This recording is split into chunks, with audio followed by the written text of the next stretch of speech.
Okay, this has been a long time coming. I made a post on this a while back, but I have a few changes and some refinements to make to that. So today I'm going to be going over just sort of basic upper body shooting stance and the fundamentals of Tsuda-Ryu. A little bit about how it differs from other schools and some of the archery techniques it's derived from. So, a while back, you might helped us translate a section from Jan's Mokuroku. That goes over, more or less in words, just some of the real basic fundamentals and a couple of concepts with some feelings in your sides, which is the most complex aspect of this. But there was a lot of holes in it that we didn't fully understand, and I think I have it solved now. Looking at the illustrations, you can see a lot more of it, how parts of the body relate to each other, and sort of the proportionality of the whole thing. So, first off, stock I'm going to be using here, sorry, it's a beat up, old, disassembled gun that's long missing the barrel, but it'll suffice. It's our same school, so it will work. One of the things worth mentioning first is you'll notice that Kishu guns are very, very, very slender. The whole gun is intended to be lightweight.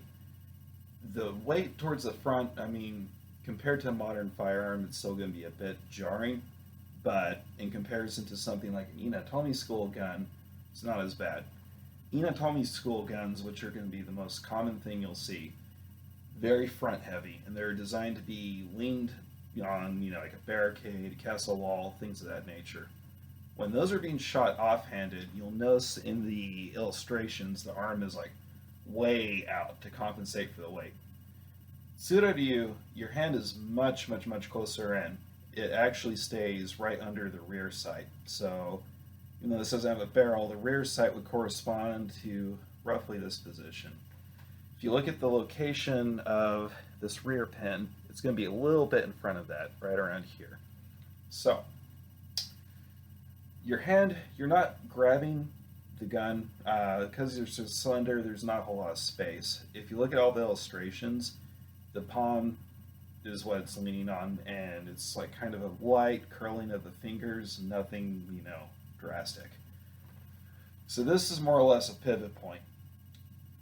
The bottom of your palm here, like right where it meets the wrist, it's going to be in line with your chin, like so. Your left hand is not going to be moving, it's an anchor for this. Your right hand is what moves it up and down. So, when you have it set up, you're more or less keeping that anchored.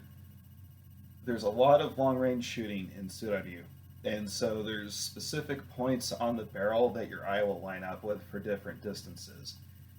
By starting at this position, you're leaning the barrel down onto the target.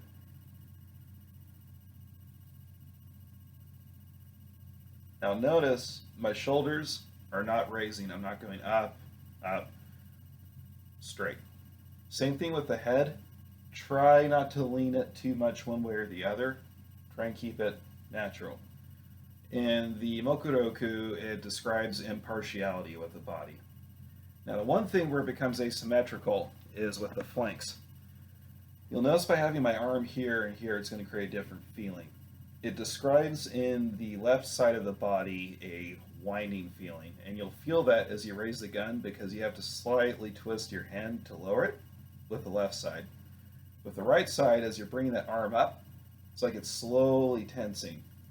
The feeling described in the Mokuroku is like a strung bow. For anybody here that does archery, when you pull a bow, you'll feel that kind of tightness intensify as you go. So it's that same feeling in your right side. So left side winding, right side strung bow.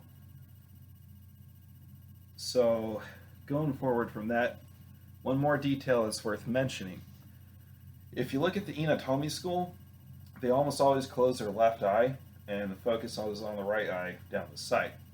Tsuda-Ryu, it's much more like Japanese archery.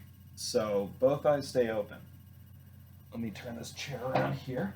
Okay, so when you're looking at the target, the gun is actually going to be in between your right eye and the target, but the left eye is focusing on the target. So with this technique, when you're lowering it down, You can see how it keeps your focus on that, and it's excellent for doing the long-range shooting techniques. So again, start from this middle position. Left hand is a pivot point. It's in line with your jaw. Both eyes open, focusing on the target. Right eye is blocked with the barrel. Left eye stays on target.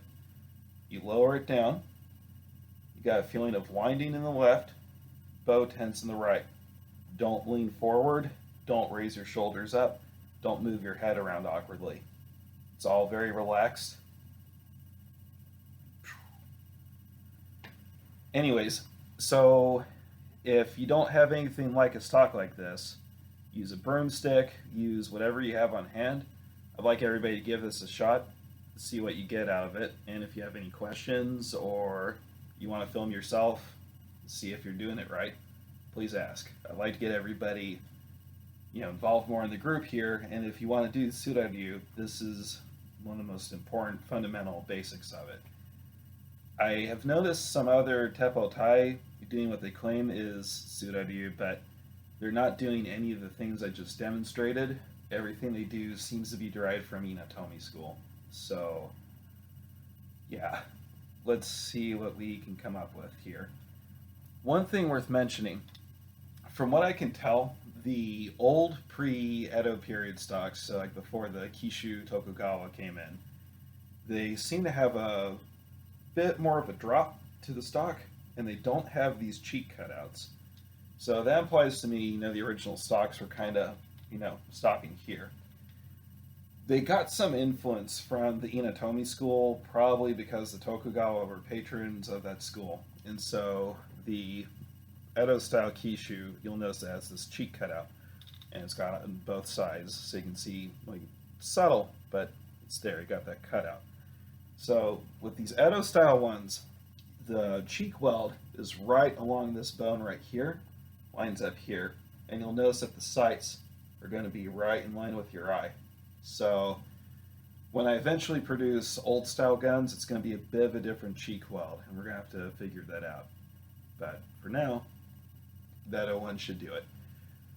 One thing I was a bit concerned about was that because the school was around for a very long time, and the documents we have to work with are Edo period ones, especially late Edo period ones. So I was a bit concerned that the original school might have gone watered down and heavily influenced by other things, and I'd like to recreate the early stuff. But the amount of influence from Japanese archery still present in the late documents, combined with a few other things, makes me think that it didn't change all that much. So Tsuda-Ryu is technically Japan's first shooting school. While the Tanekashima-Ryu was getting going, it wasn't truly uniquely Japanese at that time because it was just the local lord and samurai imitating the techniques brought to him by Portuguese. This school totally went its own direction right off the bat, with Tsuda Kenmotsu bringing guns to Kishu and setting up his own system. So you can see that's evidenced by the amount of influence of Japanese archery in it. Anyways, like I said before, if any of you have any questions, please ask, and let's see what we can do here.